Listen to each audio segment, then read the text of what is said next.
মই আবৃত্তি কৰিব লোৱা কবিতাটোৰ কবি মই নিজে অনন্ত কুমাৰ শৰ্মা। কবিতাৰ শিৰোনাম সময়ৰ ঠিকনা। ভাল লগা সময় পলকতেই বেদনা ক্লিষ্ট হয়। লঘোণৰ দিন মনত পৰিলে পদপথৰ কেঁকুৰিত জিৰাই থকা ক্ষণবোৰৰ স্মৃতিয়ে সুধিলে। ভাল লগা সময় পলকতে যন্ত্ৰণাৰে ভৰি পৰে। অৰেতো জীৱন হাতত লগ পোৱা সকলে মানস পথত ভুমুকি মাৰিলে খন্তেকীয়া বেহানিৰে।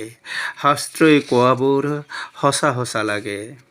ভাল লগা সময় পলকতে বেদনা ধূসৰ হয়।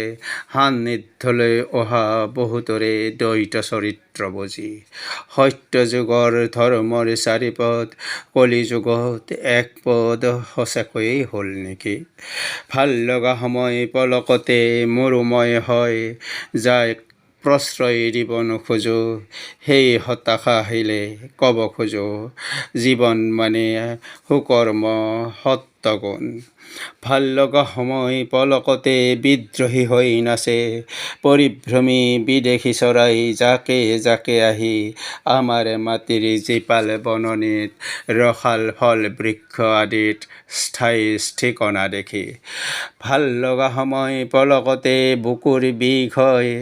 জিভাবোৰে মনবোৰে ভাৱনাবোৰে সংযাত হেৰুৱা দেখি।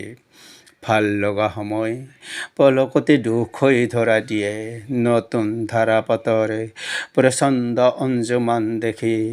য'ত এৰা মানুহজন ইত্যাদি হেৰাল, য'ত শ্ৰীকৃষ্ণ গীতা নাই।